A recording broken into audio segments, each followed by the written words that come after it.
So I remember playing the original Splitgate back in 2019, and I was one of the first people to jump on this game and try it out, and I remember quite liking it. It was something that an arena shooter had not really done before, and in the time between that first game and now, we've had a whole bunch of brand new arena shooters come and go. I mean, to be honest, arena shooters, some people will have you believe that the arena shooter format on its own is no good anymore, and it's just not something that works, and I don't really believe that. I think that there are so many people like myself that grew up on arena shooters and would really appreciate a well-made one, and if we could get that in our hands, it would be something that we would spend our time on and enjoy. And then what happened was they eventually announced that Splitgate 1 was going to be shutting down. They were closing the doors on that game, and I was disappointed because while I really did like the original Splitgate, I thought it was an exceptionally fun game, and it was absolutely a unique twist on the formula of arena shooters. It still needed some work, right? It had some room to grow and improve. And so they wouldn't actually shut down the servers for the original Splitgate, but they would stop supporting it. And for all intents and purposes, they did kind of close it down for a while. And after that happened and they moved on to what would be their next project, I don't know if it was, just me, but I just found myself thinking about the original Splitgate every once in a while. It would pop into my head and I'd be like, you know what? That was a really unique game. And I'm looking forward to see what they're working on next. And luckily, Splitgate 2, the open beta, has just released, and this video is sponsored, but the thing is, I would have played this game anyways. Like, Splitgate 2 is legitimately a very fun game, and I've been enjoying it quite a lot. Unfortunately, at the beginning of the open beta, it worked for a little while, but some of you probably know they had some big-time server issues, like, right after the game release, so for the first couple of days, it was pretty much inaccessible, while they had to, like, squash bugs and fix the servers and stuff like that, and which is unfortunately very common in the gaming industry, but Splitgate 2 was off to a very rough start when it comes to its stability at first, but the game's core and its ideas are super fun. Now, other than the unfortunate server crashing issues in the beginning, there hasn't been that much technical problems to speak of, to be honest. The game has been fairly smooth running since then, and I have to say, just from the perspective of the gameplay, the menu design, and all that, it's definitely more what I would consider to be the matching the quality of AAA, titles now. It's one of those things that the original Splitgate, you could tell that it had a really solid core idea there, but it didn't quite have the level of polish or quality of a lot of AAA shooters that were competing with it in that market, but I don't necessarily feel that way about Splitgate 2. In fact, I want to talk a bit about the gameplay as a marked improvement from the original Splitgate, and the thing is, specifically Splitgate 2 reminds me a lot of Halo 5 multiplayer. Everything as far as the sandbox, the abilities, and the movement mechanics very much echo that game, and I'm actually saying that as a compliment because the pace of Splitgate and the gameplay loop is much better than the original Splitgate. As much as it was a solid idea,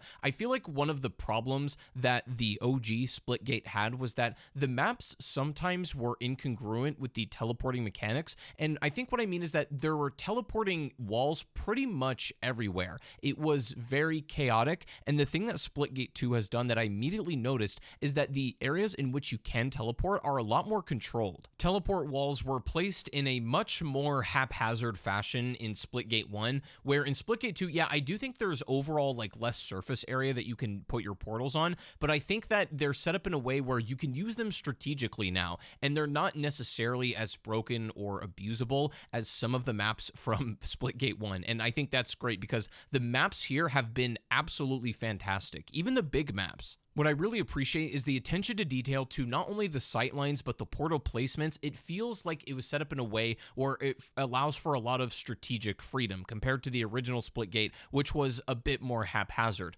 Also, this game is very big on team-oriented gameplay, but it's not really like a hero shooter, right? You do have roles, sort of. There's Eros, the Meridian, and also the Sabrisk. I always pretty much end up playing Eros just because that is, I would say, the most aggressive character, right? You can afford to be the most in the enemy's face and getting around very rapidly and stuff like that. Now, I will say the Meridian does have like a slightly faster HP generation, which for like a rushing class would be nice, but you sadly don't get both on the Eros character, but I tend to gravitate towards that because I really like the weapon selection as well. Speaking of which, I do like the fact that you do have classes and you can actually customize them when it comes to attachments and even your character's perks, but it also does have a fair amount of sandbox variety within the actual maps. And it's pretty cool as well because you have a lot of the great archetypes of power weapons. You know, you have the plasma rifle. In this game, it's called the Borealis. You have the classic, you know, giant sniper rifle. This is the Deadbolt. Probably one of my favorite weapons in the game to use. You got to have the launcher, right? You have the FUBAR in this game, which is incredibly fun as well. And you can do some crazy things with opening up portals and rockets. You can get super creative with that.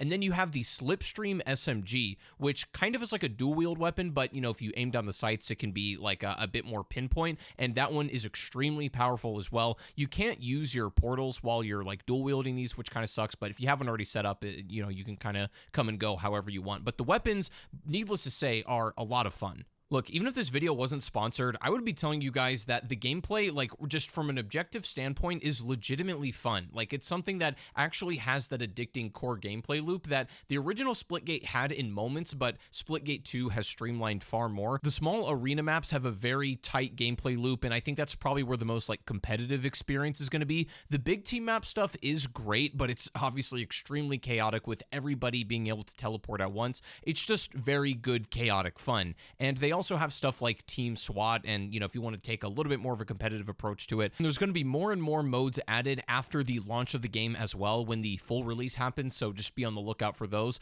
But the other thing is that where I feel like Splitgate 2 is really going to shine is in its community-generated content. They have a lab in which you can completely generate your own experiences, and it supports up to 16 players at once, so you can all get on and build something together and make an incredible experience and something that is your own. On top of that, it even has a server browser that you can jump on and scroll through and just find people's experiences to jump on yourself. Like it's all of the things in a core arena shooter that you want to be in order. I think they've really gotten right here with Splitgate 2. It just feels like much more of a complete game. But what's really cool, I think, about this game in particular is that the open beta, you know, right now is obviously available, but they're doing something that most games tend to not do anymore, which is they're actually like letting you keep your progress that you make in the beta into the full game. Once the full release happens, all of the progress that you developed in the beta, you'll just get to keep. Every single game nowadays, you know, after the beta resets you, which in some ways makes sense, but can also be a little bit disheartening if you did well in the beta and you have stats you're proud of and you've gotten a real good handle on the game. You want to be able to keep that stuff. Now, there is also a full-on battle pass, and there are microtransactions if that's something that interests you. That's something that you can definitely dive into because they have some pretty cool looking skins. They are doing this thing that I think is neat, which is if you kill the devs, which are wearing these special helmets, right? They're like flaming. If you kill them, you'll get certain unique rewards in the game. Now, I believe that this kill the dev thing is predominantly going to be for the beta, so that if you get the rewards from this specific event,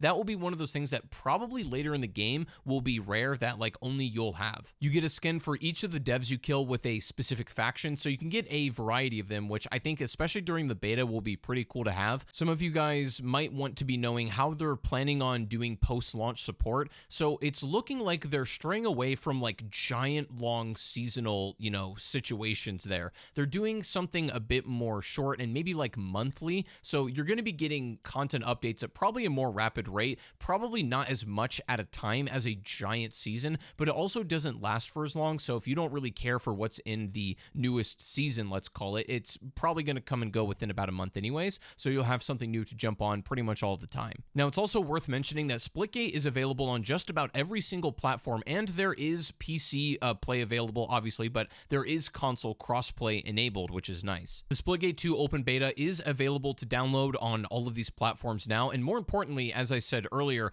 all of the progress you make in the game up to the launch, you'll still get to keep, meaning once the launch happens, you'll be really far ahead of most people when it comes to leveling up and stuff, because you do need to unlock your attachments, your perks, and things like that to really get your character going, and also you do want to find your playstyle and which character works for you best, so it's probably good to just kind of get a head start in the beta while you can. I'm just happy to see that 1047 Games were able able to take the ideas and the lessons from the original Splitgate and make something that I still feel retains the identity of that first game, but makes it a lot more polished and definitely a more player-friendly sort of video game. So it's been a ton of fun. Like, I've been having a blast since the very first match I played, and I would highly recommend it to anybody who's looking for a good arena shooter to play right now. It's going to be a great game just to play with friends and stuff like that. All of the community-generated content, I think, is going to be the best aspects to all of this, so it's definitely something I recommend you go and check out. But you can go join the open beta right now, get head start on leveling up and all that kind of stuff. Use the link in the description